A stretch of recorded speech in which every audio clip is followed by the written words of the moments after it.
Olá, estudantes, sou a professora Jânia. Vamos continuar estudando na nossa disciplina de Tecnologia, Tratamento Ambiental, onde a gente está abordando aqui sobre tecnologias utilizadas para o tratamento de resíduos sólidos, certo? E aqui dentro do conteúdo, né, nós estamos aprendendo que a reciclagem, resíduos líquidos e efluentes, que a gente viu no nosso último conteúdo. Agora a gente vai falar sobre fluxo de tratamento e transporte dos efluentes, tá? Dentro, então, né, de resíduos líquidos. Na nossa aula anterior, a gente falou, nós abordamos, né, o tratamento do esgoto, né, fizemos uma introdução ali, né, quais são os critérios, né, para tratar, né, os efluentes, né, de esgoto, por exemplo, certo? Então, vocês encontram esse conteúdo aqui a partir da página 22 da apostila de estudo de vocês, certo? Bom, fluxo de tratamento, né? A gente vai falar aqui sobre os processos, né, de tratamento dos efluentes, tá? Então, a quantidade total de esgoto a ser tratado em um sistema é função da população e da indústria, no caso, se tiver uma indústria local, né? A serem atendidas durante um período de 20 a 30 anos, né? Então, leva esse ciclo aqui, né, um longo ciclo, ok? Para ter uma organização para se tratar o esgoto de determinada região. Ademais, devem ser consideradas as infiltrações da água de chuva, né, no lençol freático. Bom, o volume de esgoto produzido por ano pode ser controlado pelas vazões obtidas nos medidores instalados em pontos determinados do sistema, né, em pontos estratégicos, especialmente na entrada da estação, na entrada das estações de tratamento, certo? Então, esse medidor, né, vamos dizer assim, esse controlador, ok? Que vai medir o quanto está sendo produzido de esgoto dentro desse sistema aqui, ok? É colocado, então, nas estações de tratamento, tá? É necessário, então, né, dentro desse processo aqui do fluxo de tratamento, né, de esgoto, certo? O processo de tratamento de esgoto pode adotar diferentes tecnologias, né, para depuração do efluente, mas de modo geral segue um fluxo que compreende as seguintes etapas, tá? De uma forma ampla, tá? Eu vou passar aqui para vocês quais são então essas etapas. Então a gente tem a etapa preliminar, onde se faz a remoção de grandes sólidos, né, e areia para proteger as demais unidades de tratamento. Os dispositivos de transporte, como bombas de tubulações, né, que pode ser prejudicados por conta disso, né, e os corpos receptores, tá? Então, por isso que é realizado, né, essa prévia aqui, tá? A remoção da areia previne ainda a ocorrência de abrasão nos equipamentos e tubulações, certo? E facilita o transporte dos líquidos. Então, a gente tem aqui, né, como critério, né, preliminar para realizar então, né, esse fluxo aqui de tratamento dos resíduos sólidos. Bom, outros que fazem parte da etapa são os fatores de autodepuração, tá? Que é a parte da diluição, a reaeração, a sedimentação, a luz solar e a competição vital, né, de todo esse material, né, no caso aqui o esgoto. Abastecimento doméstico, irrigação, recreação, navegação, abastecimento industrial, preservação de peixes, tá? Que então, está dentro dessas etapas que compreende então esse processo aqui de uma forma geral, né? Abordando uma das tecnologias para tratar então esse tipo de efluente, ok? E o transporte de efluente, tá? É feita com o uso de grades que impedem a passagem de trapos, de papéis, pedaços de madeira, né, caixas de areia para a retenção desse material e tanques de flutuação para a retirada de óleos e graxas em caso de esgoto industrial, tá? Com um alto teor dessas substâncias, ok? Então, no transporte de efluente, né, há então essa necessidade aqui. Bom, os esgotos fluem vagarosamente pelos decantadores, né, permitindo que os sólidos em suspensão de maior densidade sedimenta gradualmente no fundo, formando lodo primário bruto, certo? Os materiais flutuantes, como no caso graxas, né, e óleos de menor densidade, são removidos na superfície, ok? A eliminação média da demanda biológica de oxigênio é de 30%. Então, nessa prévia aqui, né, faça então esse procedimento. Bom, a seguir serão apresentadas as principais etapas de transporte do tratamento, ok? Então, em geral, tratam-se, né, de tratamento físico, químico ou então biológicos, tá? Dentro, então, desses tipos de tratamento aqui, né, dos efluentes, tá? Então, a gente vai ver aqui um passo a passo aqui, né, de como que é feito o tratamento dos efluentes. Então, primário, né, a gente tem aqui o primário, onde os esgotos ainda contêm sólido em suspensão não grosseiras, cuja remoção pode ser feita em unidade de sedimentação, reduzindo a matéria orgânica contida no efluente, certo? Os sólidos, né, sedimentáveis e flutuantes, certo? São retirados através de mecanismos físicos via decantadores, né? Imagina tipo peneira, né? Algo parecido com uma peneira, ok? O tratamento primário constitui-se de processos físico-químicos que buscam remover os sólidos em suspensão, sedimentáveis, materiais, flutuantes e matérias. Então, resumidamente, né, essa fase primária aqui constitui-se, tá, com essa função aqui, certo?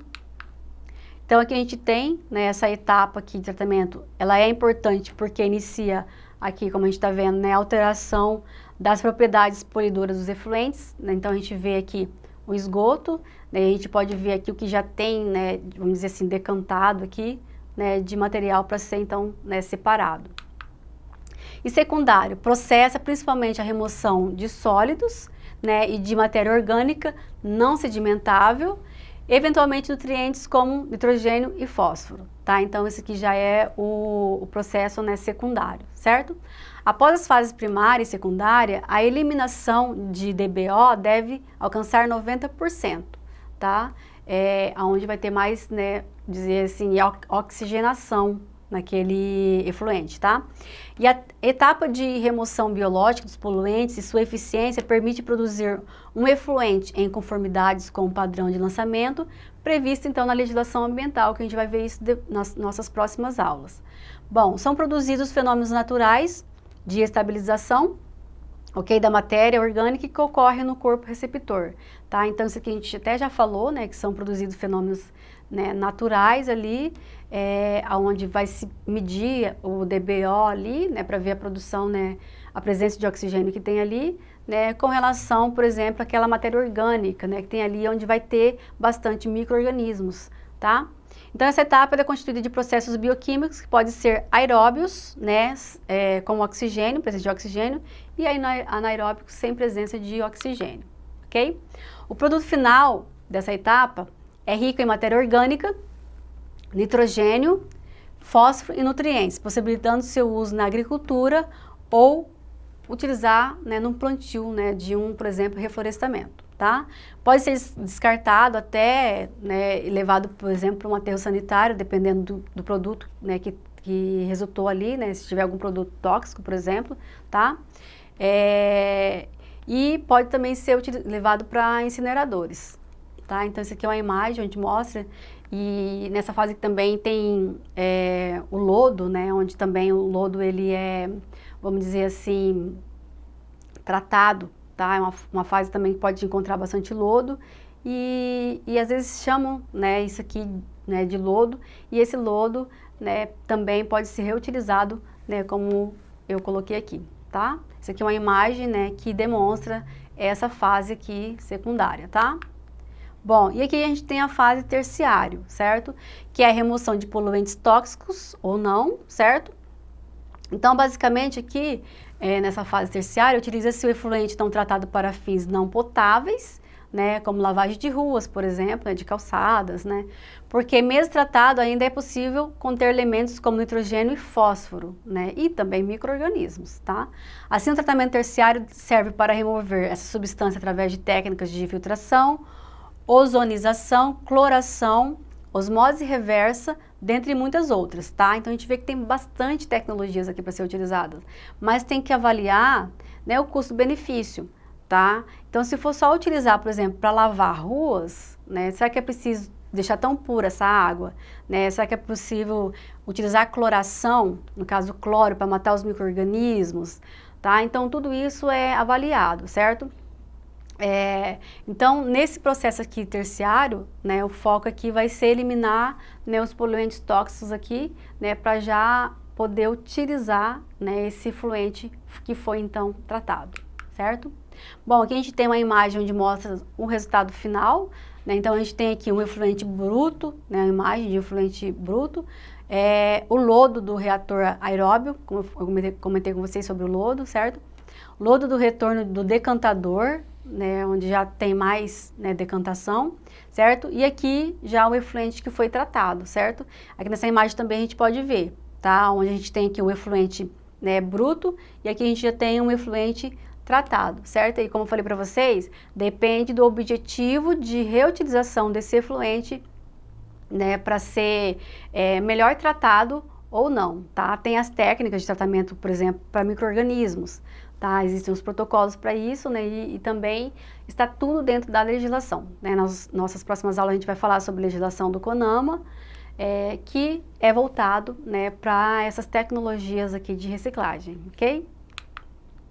Bom, aqui a gente tem uma imagem do rio Tietê, que recebe esgoto, tá? Resíduos industriais e lixo de 39 cidades da região paulistana.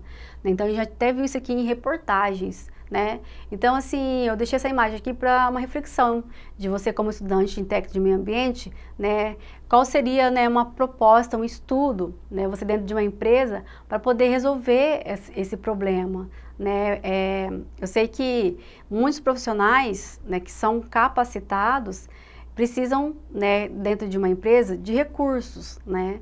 E a gente sabe que dentro desse processo aqui, né, o que precisa ser mudado, que é escrito isso em artigos, é gestão, né? A gestão tem que mudar todo o processo, a gestão tem que estar capacitada para mudar um pouco o processo de canalização, tanto de água, né, também como de esgoto. Tá? Então, apesar dos esforços do governo do estado para diminuir a poluição dos rios em 2016, ainda havia uma faixa de 137 quilômetros, tá, de rio morto. Então, o rio Tietê ele passa por muitas cidades, né? Então, existe ainda 137 quilômetros, né, avaliado em 2016, certo? 137 quilômetros de rio morto, eles chamam de rio morto, né?